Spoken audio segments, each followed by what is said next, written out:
Hello and welcome back to another Geek Panda Tech unboxing and first impressions video. So today, very exciting, we have the Samsung S20 Ultra 5G. Now, this is just the standard box.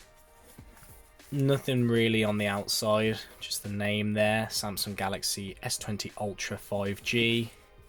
Now I have already broke the label, so I don't have to spend time doing that. So let's pop the lid off.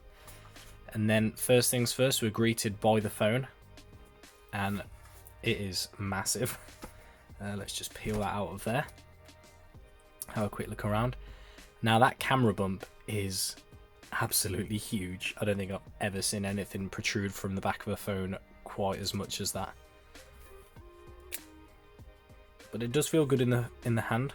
Nice weight, not too heavy, not too light. But that is a big screen. I don't know if I'm going to manage to really reach very far with just holding it with my little finger at the bottom there. But it is a bit more flatter than previous Samsungs. They've still got a slightly round edge there, but it is slightly more flatter. It does come with a basic pre-installed screen protector, but it doesn't wrap around the screen as much as you might like it to. So on the right hand side we have volume rocker, obviously up and down there, and power button. Nothing else as you go down. Then we have speaker, Type-C charging, microphone, and as I've said, they've done away with the Bixby button, which is great because it used to be so annoying pressing the Bixby button accidentally. Then you've got the microphone on the top and SIM card tray remover there, and obviously it's got a bit of protection all the way around this as it is. So we'll turn this on and then put it to one side and just have a look what else is in the box.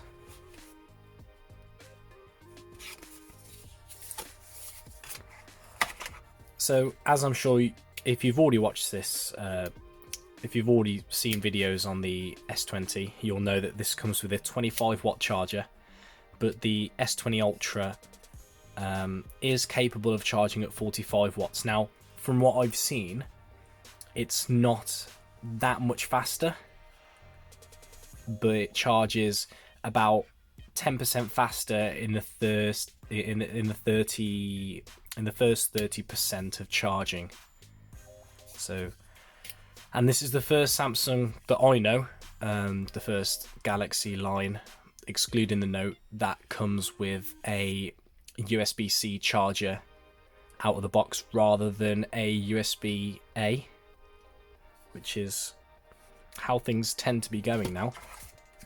So let's have a look. Anything in there? No, just a little box.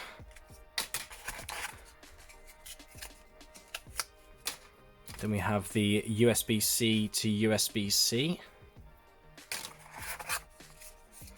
And of course, the AKG buds with a USB-C connection. Now, I've had a couple of these, and to be fair, I really like them. They're really good.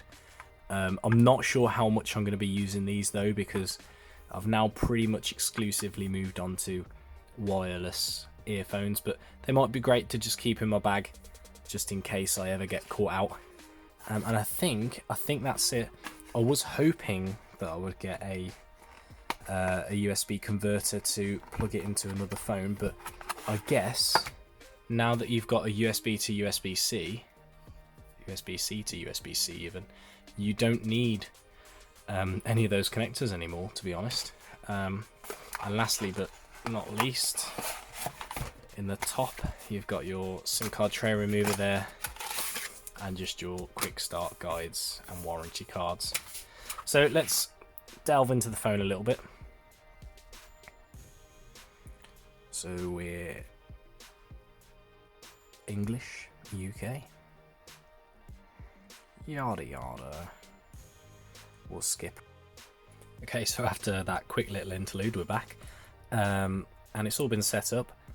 I just want to quickly take you through a couple of the key settings on the new S20.